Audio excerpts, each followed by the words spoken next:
RMC 13h06, tout juste. Tout de suite, Carrément Brunet. Merci Rémi Barré. Bonjour mesdames, bonjour mesdemoiselles, bonjour messieurs et bienvenue dans Carrément Brunet. Hier, les directeurs d'établissements pénitentiaires ont manifesté devant le ministère de la Justice. Pas contents parce qu'ils ont du mal à tenir leur prison et pour cause, il y a au mois de mai 2013 plus de 67 000 Français derrière les barreaux pour seulement 57 000 places. Alors il va falloir faire des choix. Quel genre de choix ? Écoutez, Jimmy Deliste, il est responsable d'une maison d'arrêt à Saint-Étienne, c'est très clair. Aujourd'hui, il y a de la surpopulation carcérale. Pour lutter contre cette population carcérale, il y a deux axes. Soit on construit des établissements pénitentiaires, soit on incarcère moins ou on libère plus. Le garde des Sceaux actuel a fait le choix plutôt de la deuxième solution. Sauf que cette deuxième solution, pour le moment, nous n'en voyons pas forcément les effets. On a des publics dans nos prisons qui sont de plus en plus radicalisés, en tout cas, avec des faits de violence qui se multiplient, des phénomènes de raquettes. Tout ça ne contribue bien évidemment pas à la lutte contre la récidive. Et c'est un vrai problème sur lequel il faut qu'on se penche très rapidement. Jimmy Deliste, responsable d'une maison d'arrêt à Saint-Étienne, qui sera avec moi dans l'émission dans quelques instants. RMC, 13h-14h. Nous construisons 2 établissements qui seront livrés en 2017. C'est Carrément Brunet. Et j'espère bien que nous aurons au moins les capacités d'absorber l'essentiel de ce qu'il faut pour l'incarcération. Éric Brunet. Jimmy Deliste est avec moi. Bonjour Jimmy Deliste. Bonjour. Vous êtes responsable de la maison d'arrêt de Saint-Étienne. Vous faisiez partie des 50, 60, 70 directeurs d'établissement, cadres de l'administration pénitentiaire qui s'étaient déplacés hier pour aller devant le ministère de la Justice manifester. Absolument. Vous avez le droit de manifester en fait ? Alors, on a le droit de manifester, bien évidemment, sous le sceau syndical. Je suis aussi secrétaire général du syndicat Force Ouvrière Direction, qui est le syndicat majoritaire des directeurs de services pénitentiaires. Et c'est sous ce sceau-là que nous sommes venus dire et redire à Madame Taubira quelles étaient toutes nos attentes. Alors, on vous a entendu là il y a quelques minutes dans le démarrage de mon émission dire il y a 2 solutions. Soit on emprisonne moins, soit on est obligé de continuer cette politique-là et par conséquent il faut construire des prisons. Et vous êtes venu demander à Christiane Taubira quoi, de construire des nouvelles places de prison ?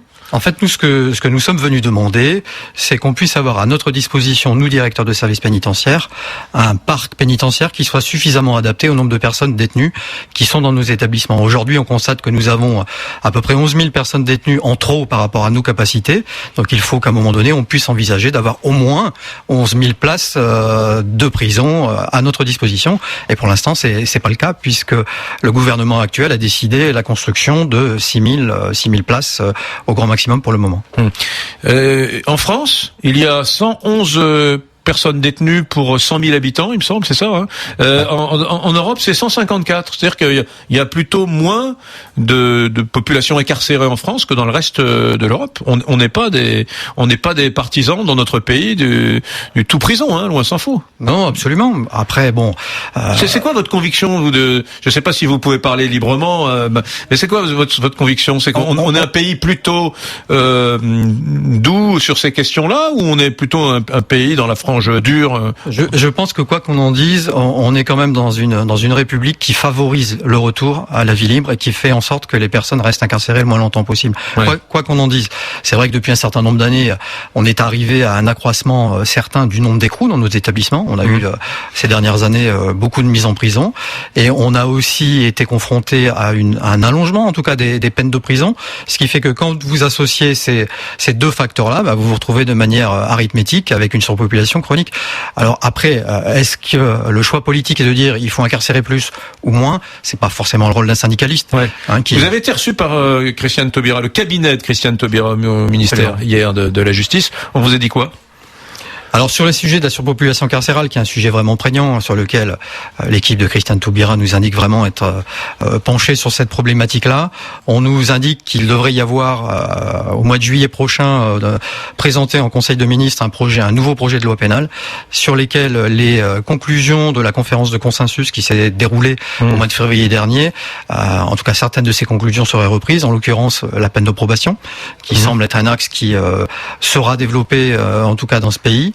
On nous indique également que on partirait en tout cas sur une suppression de tous les automatismes qui sont inhérents à la situation de récidiviste légal. Il faut savoir aujourd'hui qu'un récidiviste dans un établissement, par exemple, a le droit à moins de réduction de peine supplémentaire qu'un détenu qui n'est pas récidiviste. D'accord.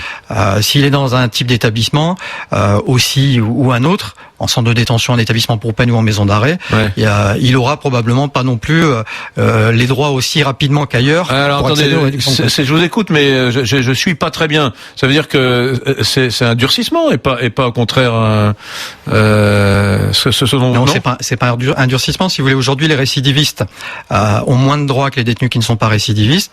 Ce que proposera ce projet de loi, c'est qu'il n'y ait plus de différence entre les récidivistes et les non-récidivistes. D'accord.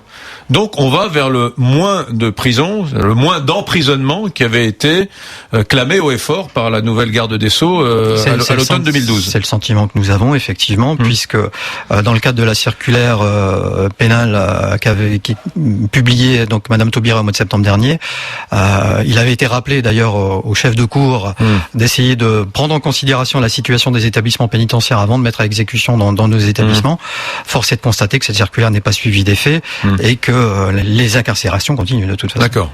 Vous pouvez être rassuré là. On vous a dit chez Christiane Taubira qu'on allait incarcérer moins et que dans le cadre de ce nouveau dispositif réglementaire, il y aura moins de Français qui iront en prison. Donc les directeurs de prison que vous êtes pourront respirer et on sera un peu moins serré dans les prisons françaises si elle fait ce qu'elle vous a dit. La difficulté, c'est que cette option-là, qui est respectable en soi, ne pourra être évaluée que dans 2, 3, 4, 5 ans. Oui.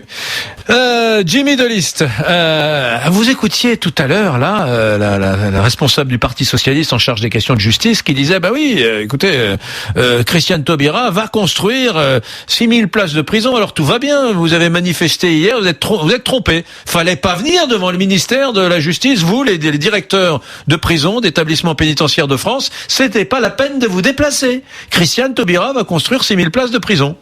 Alors, bien évidemment, ce qui est surprenant dans ce discours-là, c'est qu'on sait très bien que les 6000 places de prison qui ont simplement été confirmées par le gouvernement en place étaient déjà des coups partis. Ce sont des engagements qui avaient d'ores et déjà été pris par l'État et de toute façon, il fallait qu'on puisse continuer et les marchés avaient été lancés, il fallait ouvrir ces établissements-là. Donc ça vous êtes en train de me dire que c'est Sarkozy qui avait lancé les trucs. C'était déjà lancé.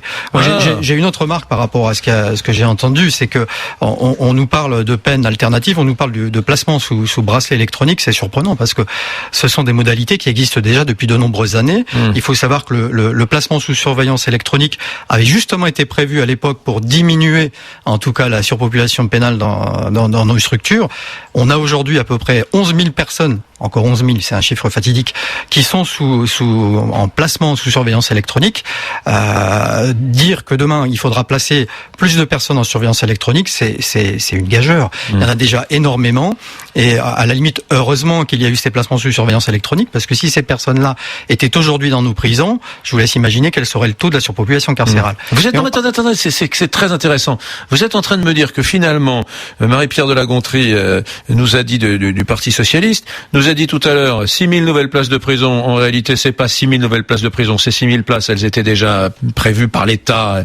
Elles avaient été lancées d'ailleurs sous le gouvernement précédent, sous Sarko. Deuxième chose, est en train de me dire, et en fait, les peines alternatives dont on parle, on peut pas les inventer, les peines alternatives, hein, c'est des solutions qu'on connaît très bien, etc. On les utilise déjà depuis longtemps. C'est ça. Absolument. Et nous, ce que nous souhaitons connaître, c'est quel sera le contenu de cette nouvelle peine de probation qui nous est présentée, en tout cas, comme une peine qui va révolutionner l'arsenal juridique français. Nous ne demandons qu'à voir. Sauf qu'aujourd'hui, ça va être un truc genre travaux d'intérêt généraux, non, j'imagine. Absolument. Ramasser les feuilles dans la cour de récré du collège. Alors aujourd'hui, vous avez des personnes qui sont condamnées avec sursis, d'autres avec sursis avec mise à l'épreuve. C'est-à-dire que quand il y a un sursis avec mise à l'épreuve, vous avez déjà ce type d'obligation à remplir. Si vous ne les remplissez pas, vous encourez une révocation partielle ou totale de votre peine.